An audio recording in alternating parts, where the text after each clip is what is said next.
hablando del Espíritu Santo, compartí la primera reunión y quiero compartir igual con ustedes, ¿no? En Hechos de los Apóstoles, el capítulo 1, el verso 8 dice: pero recibiréis poder cuando haya venido sobre vosotros el Espíritu Santo y me seréis testigos en Jerusalén, en toda Judea, en Samaria y hasta lo último de la tierra.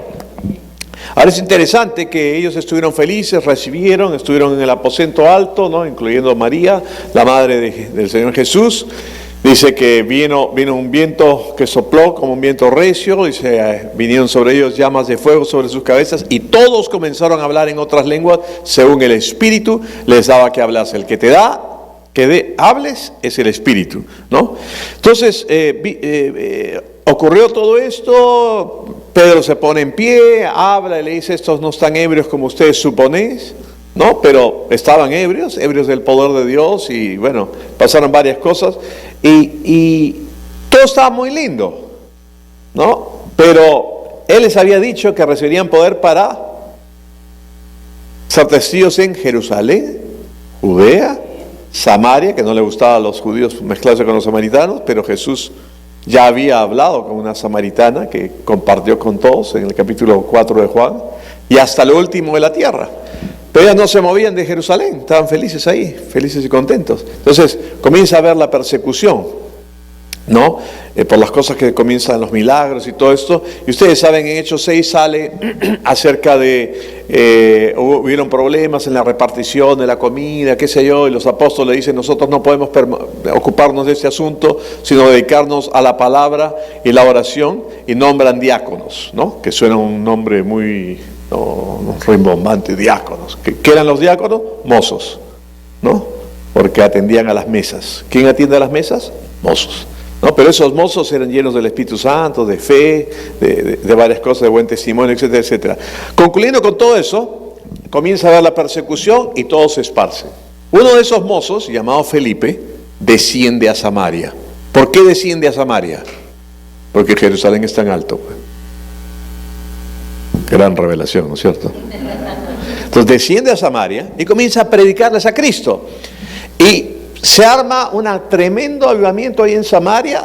Los endemoniados son liberados, los enfermos son sanados, reciben a Cristo. Él los bautiza, pero los bautiza en agua. Y es interesante, ahí en Hechos 8, no tengo tiempo para ir a todos los versos, pero en Hechos 8 Felipe dice: no, pero no habían recibido aún el Espíritu Santo.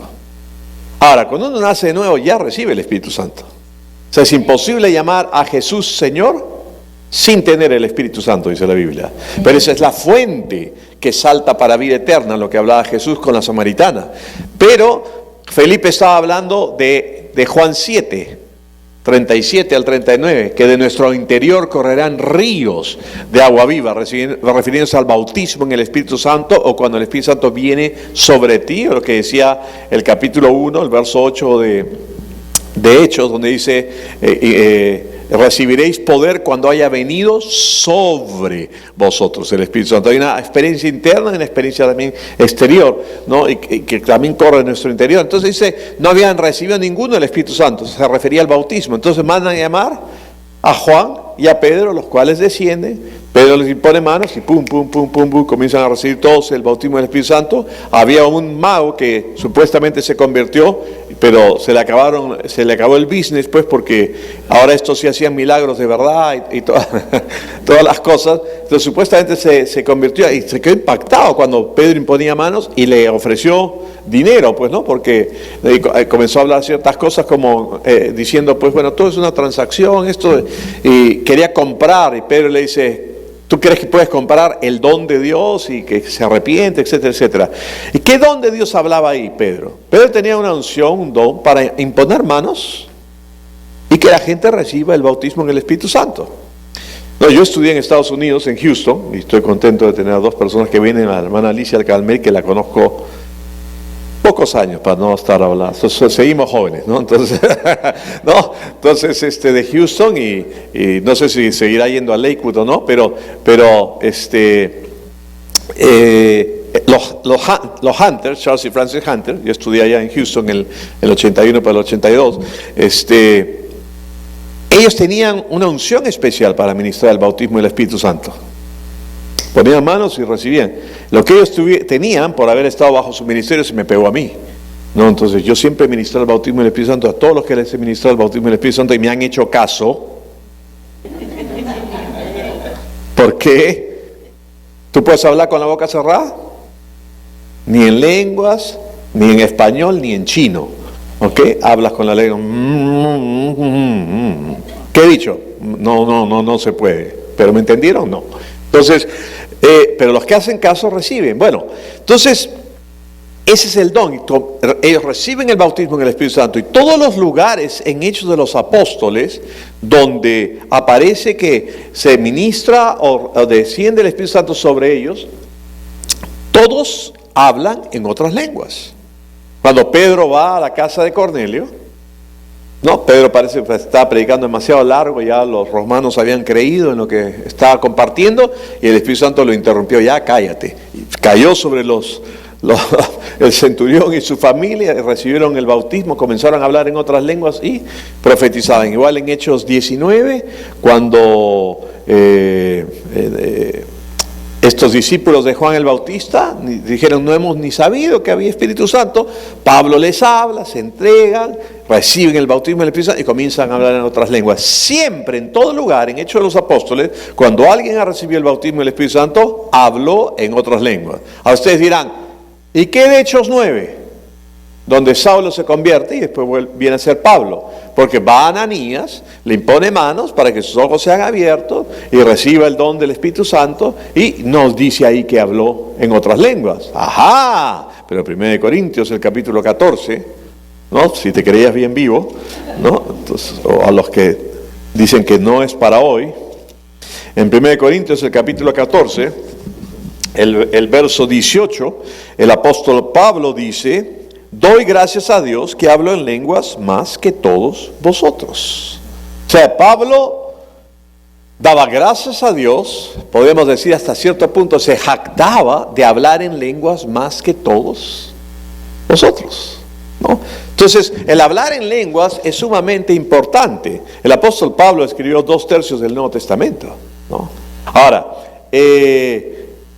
cuando hay algunas personas dicen, sí, pero 1 Corintios 12 dice que son todos maestros, son todos profetas, son todos estos, hablan todos lenguas, interpretan todos, y la respuesta es no.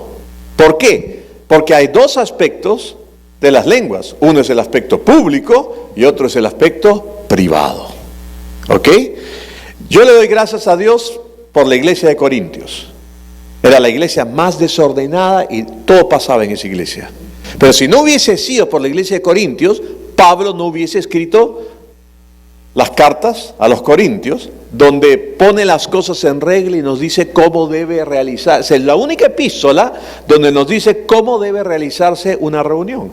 Dice, cuando os reunís, todos profetizar, todos tienen sueños, todos tienen visiones, todos tienen esto. Dice, no. Que sea a lo máximo 2 o 3, ¿no? Y uno interprete. Y si no hay intérprete, calle en la congregación. Pero más adelante dice que no impidáis el hablar en lenguas y también dice que todos pueden profetizar. Ahora, en la reunión, imagínense, bueno, no hay tantos, pero una congregación de 9,000 personas. Si todos van a salir a profetizar, a dar un mensaje en lenguas, ¿cuándo acaban? El viernes, arrancan el domingo, no hay forma. Entonces, si Dios quiere dar a conocer algo, lo va a dar a conocer. A mí, con mucho dolor, me apena que hayan congregaciones en el mundo entero ahora. Yo creo en la relevancia, yo creo en las cosas que los cambios, yo creo que hay otra generación que hay que alcanzar, yo creo en las luces, yo creo en todas las cosas buenas, yo creo en toda la tecnología, y todo eso me parece fantástico, pero no puedes dejar el Espíritu Santo afuera. Sin el Espíritu Santo Puedes tener una linda reunión y todo eso, y puedes estar en el momento de las canciones y todo, pero no puedes dejarlo fuera. Si el Espíritu Santo quiere moverse, Él es Señor de la iglesia. Aleluya. Amén. Y muchos no permiten el hablar en lenguas en las reuniones, porque dicen que los nuevos se van a confundir, porque se van a asustar o qué sé yo, ¿no? Pero la Biblia dice, no impidáis el hablar en lenguas. ¿Estamos o no? Corintios 14 dice que si hay alguien que no sabe, y hay lenguas y la interpretación y el corazón de él es revelado a través de estas cosas, va a ser impactado. Ahora, hay un dicho, ¿no? Para que no se escandalicen y aquellos detractores que me ven por el video, hay un dicho que dice que no nos vamos a leer las manos entre gitanos, pues, ¿no? ¿A qué voy con eso? ¿La gente se va a asustar de lo sobrenatural por orar en lenguas? Si van a ver a brujos, van a ver a divinas, practican espiritismo, la gente le atrae el ocultismo, lo raro, lo extraño. ¿Es verdad o no? Entonces, si tú estás al lado de alguien que está orando en lengua y encima interpreta y dice algo, o el que está adelante presidiendo la reunión da un mensaje en lenguas, y ha habido casos, ¿no? El pastor John Austin, el papá de Joel, ¿no? Porque ahora todos conocen a Joel, pero el papá fue el que fundó Lakewood, ¿no? Entonces, estaba profetizando un día y vino una persona, no sé si era de la China o de qué parte, pero de una zona especial donde hablan este tipo de dialecto.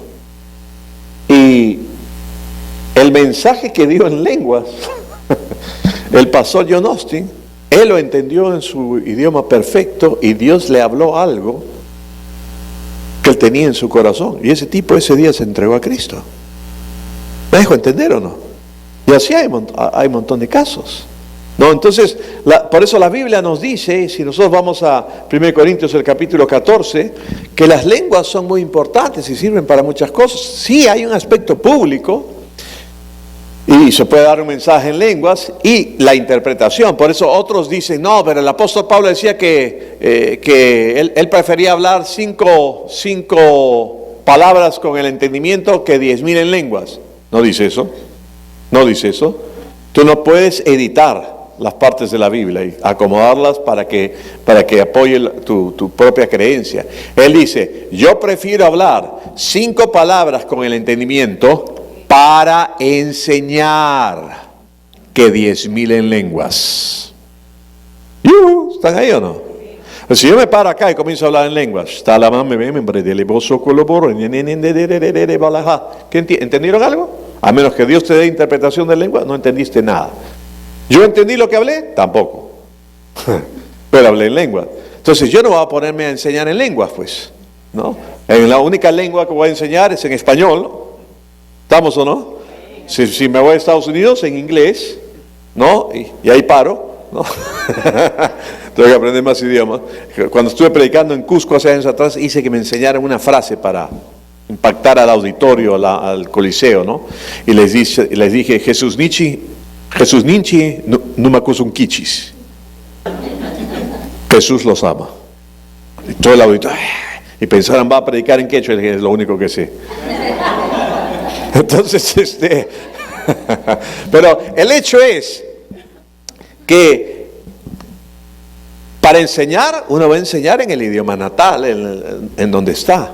Pero orar en lenguas, Pablo decía, doy gracias a Dios que oro en lenguas más que todos vosotros. Si el apóstol Pablo decía eso, es porque el orar en lenguas es sumamente importante. Y en Corintios 14, el verso 2 dice, porque el que habla en lenguas no habla a los hombres, sino a Dios, pues nadie le entiende, aunque por el Espíritu habla misterios. Por ejemplo, el apóstol Pablo dice, el misterio que estuvo escondido por siglos, ahora ha sido dado a conocer, Cristo en nosotros, la esperanza de gloria. Era un misterio, el misterio de la encarnación. Hay un montón de misterios. Si tú cuando oras en lenguas hablas misterios, tú debes pedirle al Señor también que cuando tú estés orando, decirle, Señor, permíteme interpretar lo que estoy orando, porque hablas misterios, vas a aprender cosas. Los que practican el orar en lenguas se habrán dado cuenta que a veces oran en lenguas en una forma y otras con otra intensidad, otras con cierta carga, otras hasta con cierto llanto cuando están intercediendo por algo, ¿sí o no? Otras a veces oran como si fuese una poesía en rima. Y cuando Dios te da la interpretación, sale exactamente igual y te está dando revelación para tu propia vida. Yo oro en lenguas, y si no sé algo, yo oro en lenguas y en las noches sobre todo le digo al Señor, tengo necesidad de respuesta para esto y yo voy a orar en lenguas y yo cuando amanezca sé que voy a tener la respuesta porque tu cuerpo descansa, tu cerebro descansa, pero tu espíritu siempre está alerta. En el Salmo 16:9 dice, doy gracias a Dios que Él enseña, en las noches Él enseña a mi conciencia.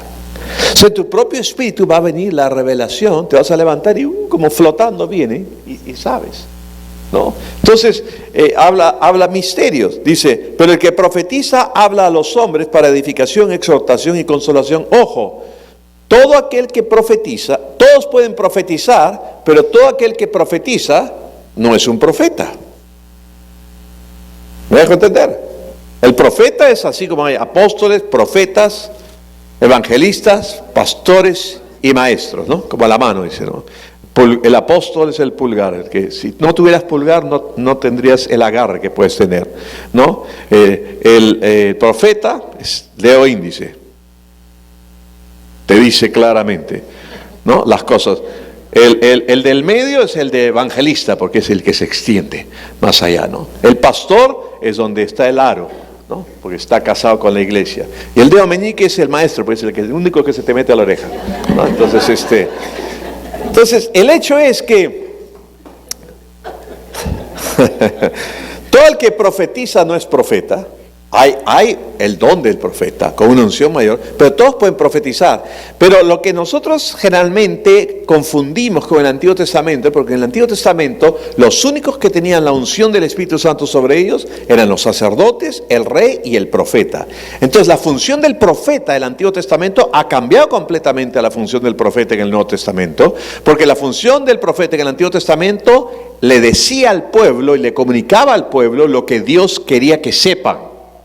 Y les decía, y les mostraba y les hablaba con claridad. Pero hoy todos nosotros tenemos el Espíritu Santo porque hemos nacido de nuevo. Y en Romanos el capítulo 8, el verso 16 dice, porque todos los que son guiados por el Espíritu de Dios, estos son hijos de Dios, ¿no? Entonces,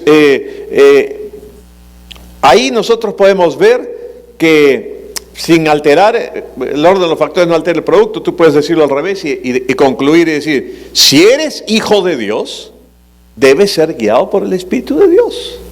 La Biblia dice, mis ovejas oyen mi voz. ¿Cuántas ovejas hay acá? Digan amén. Ok, entonces mis ovejas oyen mi voz. No es la capacidad de la oveja, sino la capacidad de Dios de darse a comunicar para que tú entiendas. Si tú tuvieras un hijo o una hija que nació sordo o sorda, no, es bebita, no va a aprender el mensaje de las manos para comunicarse, pero tú vas a hacer todo lo posible para comunicarte con esa criatura, para que sepa que tú la amas, que es importante, vas a hacer todo, ¿sí o no? ¿No? Acá yo veo a Alfredo y Geraldine que tienen a Naomi, ¿no? Manuel Timoteo con Magali que tiene a, ¿cómo se llama? Manuel, ¿no? Manuel también. Y Emily, ¿cómo se llama? ¿Tu hijito o hijita? Hijita. ¿Cómo se llama?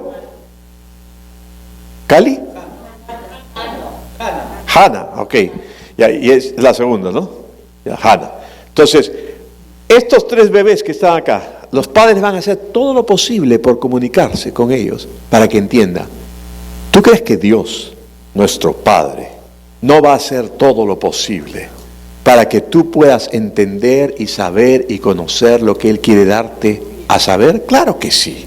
Entonces no es asunto de nuestra capacidad, sino es asunto de Dios que Él se va a dar a conocer.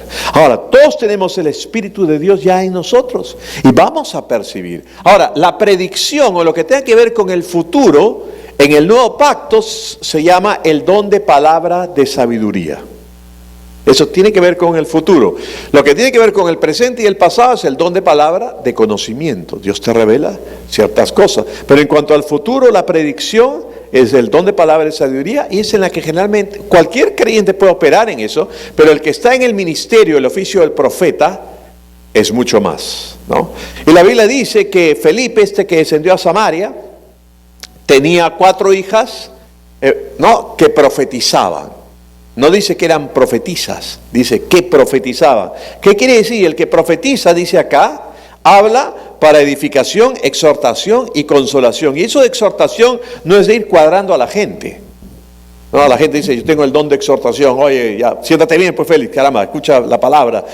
Deja el teléfono ahí. Tú deja de escribir, ¿qué te pasa? No, piensan que el don de la exhortación es andar cuadrando a la gente. No, exhortar es alentar, es animar, es motivar, es ser empático con la persona para que salga adelante. Entonces, el que profetiza, edifica, exhorta y consuela, ¿no? Es para edificación, exhortación y consolación. Así que si tú vas a un lugar donde están predicando algo y alguien dice que está profetizando y dice, sí, pues ustedes pecadores, se arrepiéntanse porque acá en medio hay un montón. Eso no es profecía, eso es un mamarracho. Porque no está edificando a nadie, no está exhortando a nadie, no está consolando a nadie. ¿Puedo oír un fuerte amén? Entonces los dones continúan y dice, el que profetiza habla a los hombres para edificación, exhortación y consolación. El que habla en lenguas extraña, a sí mismo se edifica, pero el que profetiza edifica a la iglesia. Así que quisiera que todos vosotros hablaseis en lenguas, pero más que profeticéis, porque mayor es el que profetiza que el que habla en lenguas, a no ser que la interprete para que la iglesia reciba edificación. Está hablando en el culto, en la iglesia, que prefiere que sea en profecía porque la profecía viene en el lenguaje que la gente entiende, más que en lenguas, a menos que la interprete para que también la iglesia sea edificada, ¿no? Entonces hay una función pública y una función privada, pero en la función privada todos debemos orar en lenguas. No debemos como una ordenanza, no, sino que nos conviene. Dice que el que ora en lenguas a sí mismo se edifica, se carga. ¿Cuántos de ustedes nunca se olvidan de cargar su celular? Sobre todo los que sufren de no celulitis, pero de celular adicción al celular, ¿no? No pueden dejar de estarlo viendo ni un segundo. Yo recuerdo, yo crecí en una época en que habían teléfonos públicos y que cuando tú necesitabas hablar ibas y el mango estaba roto, ¿no? Y ¿saben qué? No se acababa el mundo, porque las malas noticias vuelan rápido, ¿no? Entonces, el que no estés ahí prendido a tu celular, no te va a pasar nada, ¿no? 1 hora y cuarto de servicio, no te vas a morir. Tenlo en vibrador, en esto, no estés todo el rato ahí mirando, me deja entenderlo, pero lo cargas, te puedes olvidar de cualquier cosa. Tal vez en la noche no te lavas los dientes, pero no te olvidas de cargar tu celular. Entonces, dice que el que ora en lenguas a sí mismo se edifica. Esa palabra edifica en el griego implica la misma idea de cargarse, de llenarte de energías. Cuando tú oras en el Espíritu, tú te recargas. ¿Cuántos tienen días en los que están medio down? Sí, desanimados, ¿no? Qué sé yo, ¿no? Ora en lenguas, pues. En vez de estar quejándote. Voy a llamar a alguien para que, sí, mira lo que me ha pasado. Deja de lloriquear y ora en lenguas. Párate en la palabra y ora en lenguas, ora en el Espíritu, deja que el Espíritu de Dios obre en ti, porque el mismo Espíritu que resucitó a Jesucristo entre los muertos vivifica nuestro cuerpo mortal. Amén. Amén. Entonces, acá nos dice cómo debe ser un servicio, nos dice las cosas que deben de ocurrir y habla de la importancia. Más adelante dice no impidáis el hablar en lenguas, luego dice que todos pueden profetizar, o sea, todos pueden fluir en los dones del Espíritu Santo, y el bautismo en el Espíritu Santo es crucial, importante para eso. El orar en lenguas, decía el hermano Kenneth Hagin, no, es un arroyo que nunca debe secarse. Yo no voy a pedir que levante las manos ni haga nada, pero pregúntate a ti mismo, ¿hace cuánto tiempo no oro en lenguas? No, yo oro en lenguas todo el tiempo. Ahora, en el verso 14 y 15, el apóstol Pablo dice, porque si yo oro en lengua desconocida, mi espíritu ora, pero mi entendimiento queda sin fruto. Quiere decir que hay la oración en lenguas, en el espíritu, pero la oración con el entendimiento, ¿no? Está bien, la mayoría de la iglesia ora con el entendimiento, y está bien. Pero también Dios quiere que oremos en el Espíritu. En mi caso particular, yo oro más en el Espíritu que en el entendimiento, ¿no? Y vas a poder ser guiado por el Espíritu de Dios a veces hasta inconscientemente. Por ejemplo, en el primer servicio, yo estaba hablando acerca de la situación de nuestro país y una serie de cuestiones, ¿no? Y estaba hablando de orar por ciertas cosas, y también incluí el orar por lo que está pasando con la xenofobia en ciertos lugares, ¿no? Y que no es culpa de venezolanos que vinieron a trabajar, a salir adelante, de que hayan venido pues delincuentes, o seguramente hasta Maduro los ha mandado, ¿no? Para dejar mal a los otros venezolanos, qué sé yo. Y compartí y mencioné que nuestros hermanos, ¿no? Kelvis y Eliana y Alfredo y Geraldine no estaban viniendo, bueno, porque Kelvis lo mandan a lugares donde yo no he ido ni quiero ir tampoco, unas alturas, pero así un poco más ya no le hace cosquillas a Dios, ¿no? Entonces, y bueno, está viajando mucho, entonces no han podido venir, y Alfredo y Geraldine viven muy lejos por Carabalí, entonces no les es fácil, y tienen su bebita, y qué sé yo, ¿no? Entonces no es que simplemente, ya sí, vinieron, ya se les ayudó a venir y se fueron. No pueden pensar así, le dije, o sea, no, entonces, y me olvidé de decirle que un día hablando con Kelvis y Alfredo les pregunté, porque subió dentro de mí. Hagan así. Obedezcan, pues. Subió dentro de mí. Preguntarles, ¿qué se necesita para que vengan? Y me dijeron la cantidad. Ya. Y al mismo tiempo, Dios dentro de mí me dijo, ayúdalos a venir. Y yo le dije, oye, yo hablé con Dios, le dije, si estamos hasta el perno en las finanzas, en las iglesias, como que, no sé, pero tú ve qué haces. Hice un grupo de apoyo, las cosas que vinieron. Entonces comenzaron a venir y todo, y dejaron de venir. Y algunos de ustedes pueden estar pensando, les trajeron a las esposas, sí, este par de bandidos, ya están felices, todo, y no volvieron a venir. No, y así fuese, yo estoy feliz de que ellos hayan podido reunirse como hogar, como familia. ¿Me dejo entender o no? Entonces está hablando de eso, y está hablando que a veces uno es guiado por el Espíritu Santo sin saberlo, ¿no? Y yo sin saber, hoy día en la mañana, en la reunión de las 9, hablé de eso, y después los veo entrar a los 5, porque ya no son los 4, ya son los 5, ¿no? Tú todos los días, a veces, sin saber, eres guiado por el Espíritu. Otras veces sí lo vas a saber. Otras veces vas a tener claramente la impresión fuerte del Espíritu de hacer algo.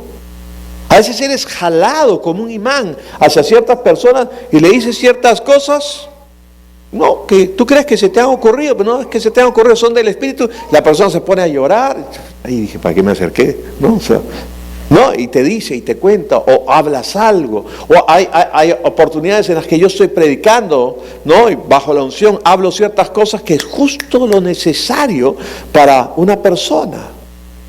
Yo no estoy sabiendo, yo no sé que estoy siendo guiado por el Espíritu Santo, pero la vida en el Espíritu es maravillosa, y debes aprender a orar con el entendimiento, pero también orar en el Espíritu. Amén. Amén. Aleluya. Ahora más que nunca deben orar en el Espíritu por nuestra nación. Hay que orar en el Espíritu. Pero orar, pero no solamente hay que orar. ¿Recuerdan cuando Moisés se topó con el Mar Rojo y con los egipcios que venían, y estaba el pueblo ahí, y Dios lo interrumpió y le dijo, ¿qué estás haciendo? Estamos orando. No, hay un tiempo para orar y hay un tiempo para actuar. La iglesia siempre ha orado, pero no ha actuado. Ya es hora que actúen. Oremos y actuemos, compartamos el Evangelio, hablemos la verdad en amor, pero hablemos la verdad. Amén. Compartamos con más personas, compartan la bondad de Dios, el amor de Dios. No estén mandando al infierno, hablen de la bondad de Dios, de lo que Él quiere obrar, y ganemos uno a uno a diferentes personas, y oremos para que este país de una vez sea educado de manera en que no elijan gobernantes por populismo, mentiras y pequeños regalos. Hola. Para que nuestra nación invierta en la educación, en la salud, en diferentes cosas, de manera que la gente no sea calvo de cultivo, para que nuevamente surja el terrorismo que ya está infiltrado en las universidades y en todos los estamentos están metiéndose. Tenemos que orar y actuar y compartir que lo mejor es el reino de Dios. Que lo mejor es Jesucristo, y que ese es el cambio verdadero. Amén. Entonces, hagamos eso, oremos mucho en el Espíritu porque nos vienen meses difíciles. Pero fue profetizado, ¿se acuerdan de Joey Rivera hace años atrás? Rocío me estaba diciendo de que estaba oyendo, profecías de ese entonces están cumpliendo ahora. Larry Higgins, cuando vino, profetizó de cosas que se cumplieron también y otras. Pero también Johnny Enlow ha profetizado y ha hablado cosas acerca de nuestra nación. Y nuestra nación va a ser bendecida y en el nombre de Jesús jamás va a caer en el socialismo ni en el comunismo. Yo en mi Facebook tengo, ahí en el encabezado, por un mundo sin socialismo. Aleluya. ¿A eso significa que yo soy de ultraderecha? No. Creo en el mercado libre. ¿No? Y ha habido mucha corrupción en nuestra nación, pero tampoco hay solamente corrupción de políticos si es que no hay empresarios corruptores o empresarios, como dice Javier Milei, coludidos. Si están cayendo, que caigan todos. ¿Estamos o no?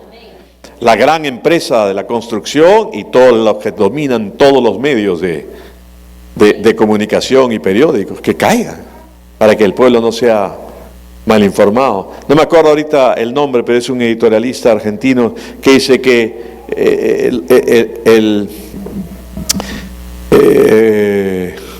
el populista ama tanto a los pobres que los multiplica. ¿No? O Pablo Coelho, como dice, cuando dice que cuando un político dice que va a salir de la pobreza, se refiere a él, no a ti. Por eso que el pueblo tiene que ser educado. Amén. Y orar, oremos más que nunca por nuestra nación en el nombre de Jesús. Amén. Ahí nos quedamos.